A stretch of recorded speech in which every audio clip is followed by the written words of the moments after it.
Las primeras tablas habrían entregado a Israel la luz infinita, y esto sucedió el 17 de Tamuz. No, perdón.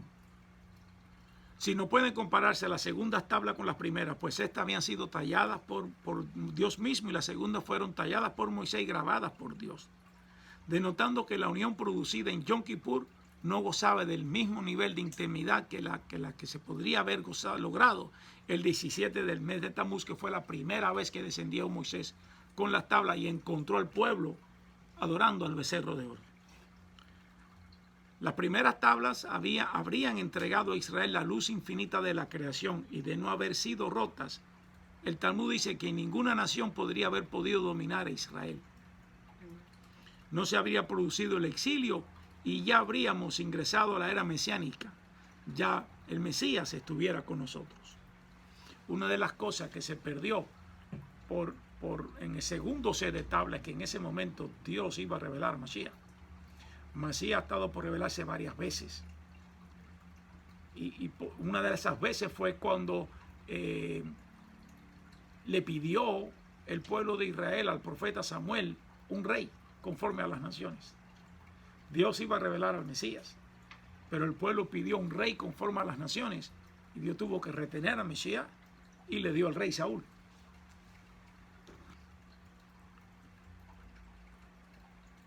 Sin embargo, algo pudimos rescatar de esta pérdida.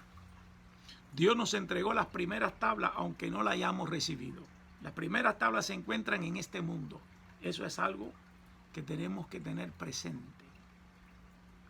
No tenemos acceso directo a ellas, pero mediante el estudio intenso de la Torá, y a veces se nos revelan destellos de luz, solo con la llegada de la era mesiánica podremos recobrar acceso pleno a las tablas originales y tener una intimidad total con el Todopoderoso. Entonces, ¿esa tabla es algo físico? Claro, eran dos lajas de piedras. Y ahí están inscritas las palabras que Hashem dio. Nunca nadie la vio. No. Una de las cosas que va a hacer cuando venga Mashiach es revelar las tablas. ¿Dónde están las tablas? Pero la segunda vez que subió, la segunda vez, pues yo sé 3 veces. Sí. 3 veces. La segunda vez, Hashem le entregó los mandamientos a Moisés. ¿Qué de esos 3 días le entregó el mandamiento, la tabla de... Decimos que fue la última vez porque fue cuando Hashem los pronunció. Okay. Pero ya venían inscritos. ¿Por qué las tablas están? Porque las tablas están guardadas en el arca del pacto. El arca del testimonio están guardadas las tablas. Las tablas están aquí en el mundo, no están fuera, en otro lugar, en otro planeta, están aquí en la tierra. Okay. En nuestro tiempo, los 40 días que abarcan, esto es para tener nosotros un conocimiento previo a qué cosa significa Yom Kippur, porque es que celebramos Yom Kippur. No es simplemente que el pueblo hebreo está de ayuno. No, es por algo más profundo que eso, va más allá que eso. El perdón. Fue porque Dios nos perdonó y buscamos de nuevo todos los años de nuestro aspecto personal, reunirnos delante de Hashem para implorar el perdón por el año que ha transcurrido, los errores que hemos llevado. En nuestro tiempo, los 40 días que abarcan desde el inicio del mes de Elul hasta el día de Yom Kippur siguen siendo un tiempo en el que Dios está particularmente cercano y accesible a todos nosotros, porque es el periodo de tiempo que Moisés estuvo en el monte. ¿Me están entendiendo? Es el mismo tiempo que Moisés estuvo en el monte, que subió las 3 veces. Estamos en este periodo de tiempo en que Moisés sube, clama, baja, sube, clama, baja, sube, clama, y baja con las tablas. En esta fecha, Dios está más cercano a nosotros porque es el aniversario. Lo estoy explicando mejor ahora. Sí. El aniversario, vamos a ponerlo en palabras más sensibles, más sencillas, de que Dios está celebrando la entrega que Moisés bajó del monte con las tablas, los 10 mandamientos. La tercera vez. Correcto. All right. Le llamamos Yom Kippur. ¿Por qué el día del perdón? Porque si no nos hubiera perdonado, Dios no hubiera dado las tablas. Dios no hubiera dado la Torá. Tenemos Torah porque Dios nos perdonó. Sigue siendo un tiempo en el que Dios está particularmente cercano y accesible. Dios aguarda que purifiquemos las tablas de nuestro corazón. Ahí es la Torah que nosotros presentamos cada Yom Kippur delante de Hashem. Ya no la Torah que bajó Moshe, sino las tablas de la Torah que tenemos en nuestro corazón, porque tenemos que tener la Torah grabada aquí, y aquí, y aquí, y aquí, en todo nuestro cuerpo, en todo nuestro ser. Dios aguarda de que purifiquemos las tablas de nuestro corazón y retornemos a Él hasta que alcancemos la embriagadora emoción a la que alude la expresión tan solo a ti te conocí, que le dijo Dios a Israel. De entre todos los pueblos de la tierra, tan solo a ti te conocí. El mes mágico de Elul y los 10 días de Teshuvah, de arrepentimiento. Y es por eso que estamos tocando este tema hoy. Porque Dios creó un arma para que el hombre se acercara a Él, y es la Teshuvah. Teshuvah es un arma espiritual. Decimos arma, o podemos decir herramienta, porque tú construyes tu salvación con Teshuvah, con arrepentimiento. Si yo te hago a ti una mala acción, ¿cómo tú vas a permitir que me acerque a ti? Primero que tengo que hacer es reconocer que te herí, reconocer que es una mala acción, ¿correcto? Entonces tú tienes la opción de perdonarme o no. Si tú en este caso me perdonas la mala acción que tuve, entonces se establece de nuevo nuestra relación. Eso es un modo personal, ¿sí o no? Entonces las parejas se tienen que perdonar constantemente, pero el día que la mujer le dice al hombre hasta aquí llegamos, o viceversa.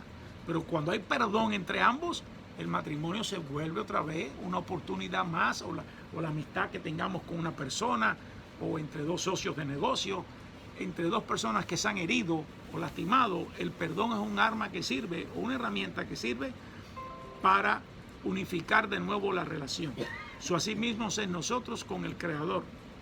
Elul y los 10 días de arrepentimiento de Teshuvah, o retorno a Dios, entre Rosh Hashanah y Yom Kippur, están impregnados con una atmósfera que nos facilita sentir un sobreacogedor anhelo por apegarnos al Creador del universo, apegarnos a Dios.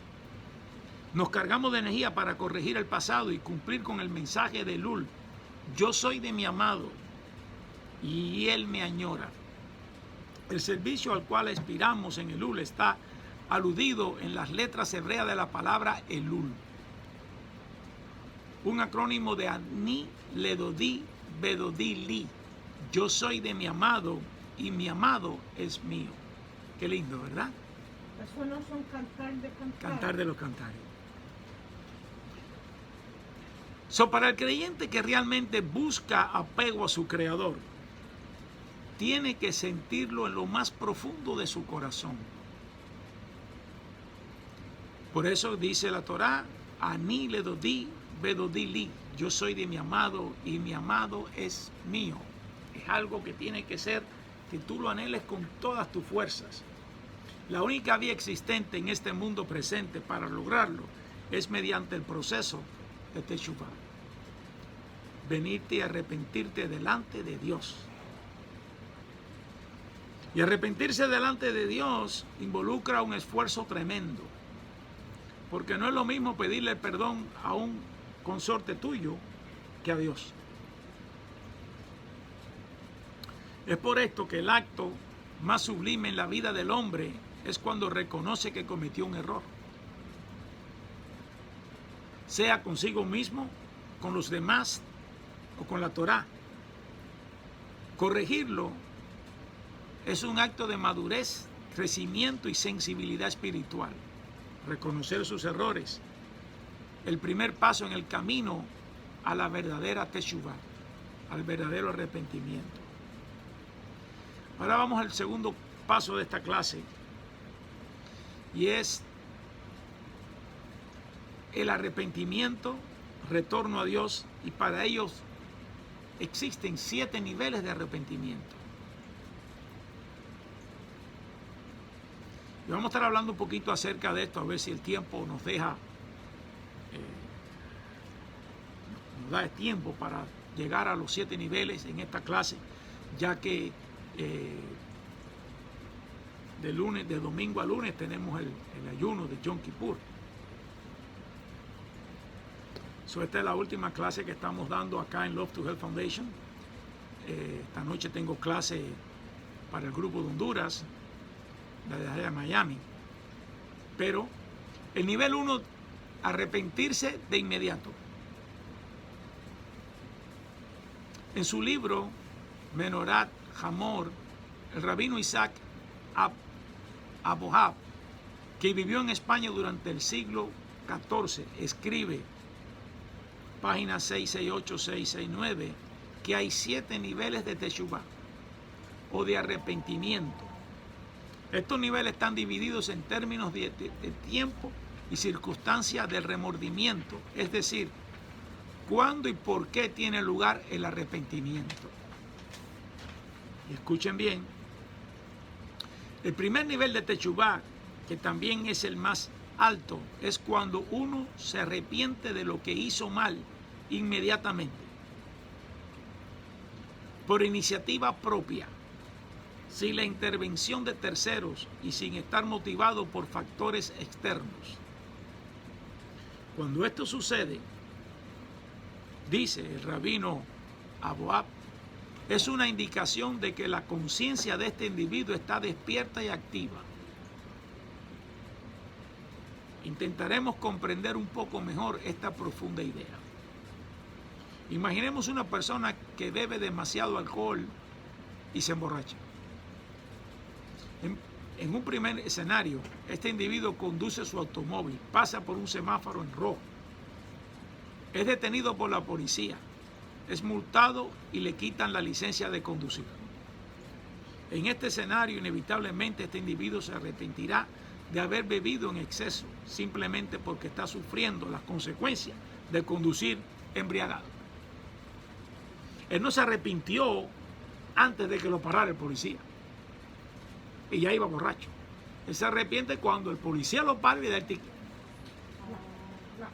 Se tenía que arrepentir antes de que lo parara el policía. Correcto. Segundo escenario, una persona se emborracha en una reunión social y se porta mal delante de todos y avergüenza a su esposa e hijos. Una vez sobrio, su esposa y sus hijos le reprochan su comportamiento y le muestran el daño y el dolor que causó a sus seres queridos. Después de esta advertencia, este hombre seguramente se arrepentirá de haber bebido. Tercer escenario. Un individuo se emborracha, pero afortunadamente su embriaguez pasó desapercibida. Estaba demasiado cansado para portarse mal y no llegó a avergonzar a nadie. Condujo su coche, pero no le pasó nada. En resumen, no sufrió ninguna consecuencia seria de su embriaguez. Es muy posible que en este escenario el hombre no se arrepienta de haberse emborrachado. ¿Por qué? Porque tuvo suerte y no sufrió ninguna consecuencia negativa de su terrible error. Y gracias a estas circunstancias positivas, irónicamente es probable que este individuo siga bebiendo en exceso y se vuelva a emborrachar. Ahora bien, si este último escenario, una persona lamenta sus acciones a pesar que no le pasó nada grave, ¿estamos entendiendo? Su arrepentimiento es considerado del más alto nivel, porque no tuvo que sufrir una consecuencia por estar embriagado.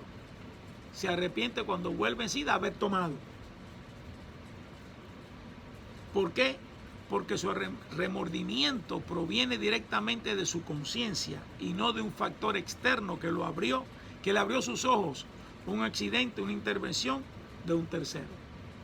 Este tipo de arrepentimiento directo refleja que el individuo tiene una voz interior, una conciencia activa que se llama Neshama, su alma, que nutre la extraordinaria capacidad de reconocer nuestros errores por nuestra cuenta y corregir nuestro mal comportamiento sin que otro factor o persona nos tenga que abrir los ojos.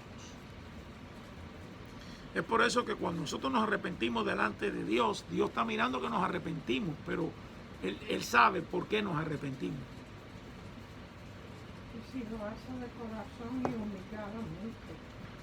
Porque no puede decir. Siempre Dios va a aceptar una teshuva, un arrepentimiento, pero estamos tratando los niveles de arrepentimientos.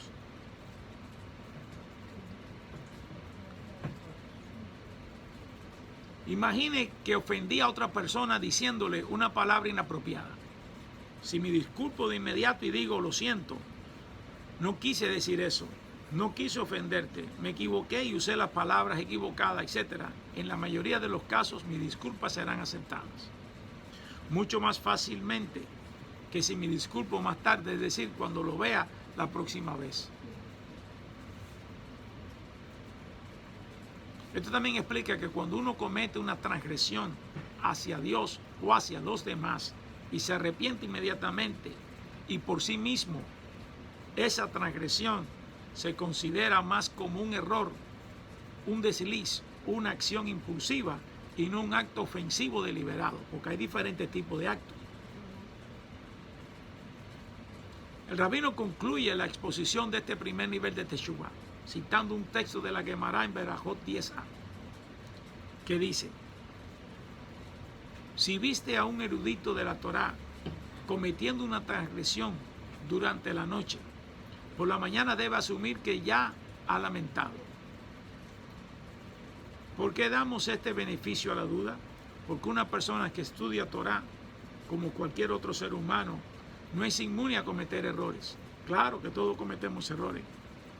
Pero el estudio de los preceptos divinos de la Torá nos ayudan a desarrollar una ética interna, un mecanismo que mantiene nuestra conciencia despierta y activa, y la alarma interna se dispara cuando hacemos algo mal. Créeme que es verdad. Empujándonos a arrepentirnos, a disculparnos y a impedimos repetir el mismo error antes de que se convierta en un mal hábito. El primer nivel de Teshuvah nos está enseñando, número uno, que hay 3 tipos de arrepentimiento. Segundo lugar, es que si te arrepientes porque recapacitaste inmediatamente después de haber cometido el error, tiene un valor más apropiado delante de Hashem. Y tercero, que el estudio de la Torá te da una disciplina a la persona que se da cuenta enseguida que cometió un error y lo quiere corregir antes de que ese error se convierta en un hábito, en un mal hábito. Porque una vez que un error que tú repitas se te convierte en hábito, ya forma parte de tu personalidad. Por ejemplo, mentir. Hay quien te miente con una facilidad tremenda. Y muchas veces tú estás hablando con una persona y tú te das cuenta que te está mintiendo. Pero él es tan mentiroso, él o ella, la persona, que ella misma cree la mentira que está diciendo. ¿Nos ha pasado, sí o no? Oh, yeah.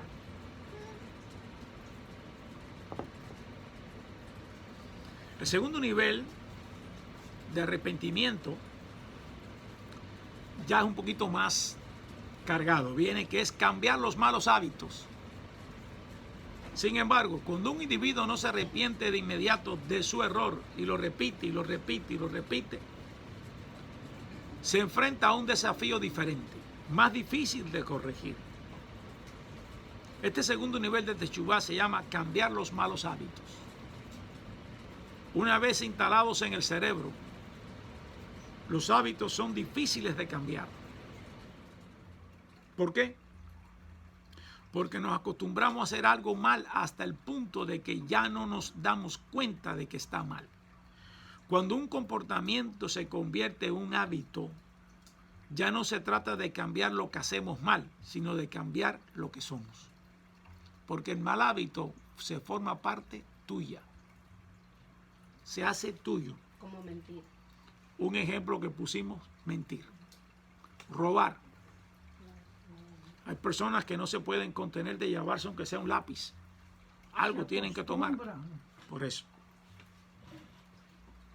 Qué feo se ve eso. Hay personas que se acostumbran a hablar vulgaridades, palabras obscenas, palabras incorrectas en su proceder, en su diario. Y tienes que yo soy así. No, tú no eres así.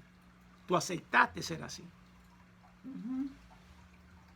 Si dices una mala palabra, o una vulgaridad, debes darte cuenta de tu error de inmediato, arrepentirte, pedir disculpas si las circunstancias lo requieren y tomar la decisión de no volver a cometer el mismo error. Pero cuando esto no sucede, ignoramos la primera alerta, reiteramos una y otra vez las mismas vulgaridades, nos adaptamos a ello, a ese nuevo vocabulario. Lo toleramos y en muy poco tiempo se convierte en una nueva normalidad y una parte de nuestra rutina. Ustedes no se han fijado que cuando tú andas con alguien que tiene una frase y la repite mucho, tú no te das cuenta que al poco tiempo tú estás repitiendo la frase o la palabra? Sucede muy a menudo. Los psicólogos explican que los hábitos, tanto los buenos como los malos, se forman cuando nuestro cerebro aprende algo nuevo.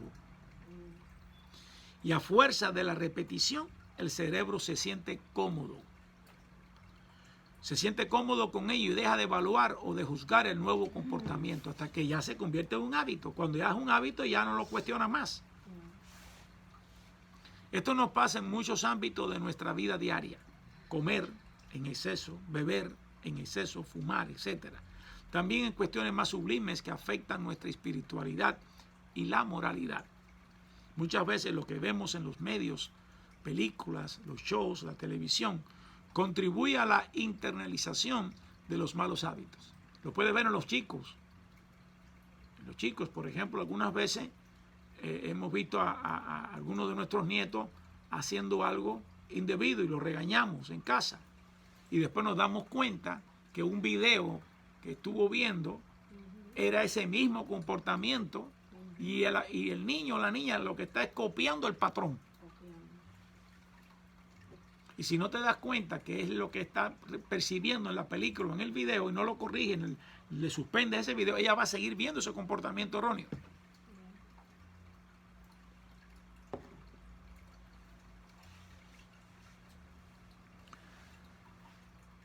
Muchas veces los medios nos hacen sentirnos a nosotros comportamientos completamente erróneos y nosotros llegamos a un punto que lo normalizamos.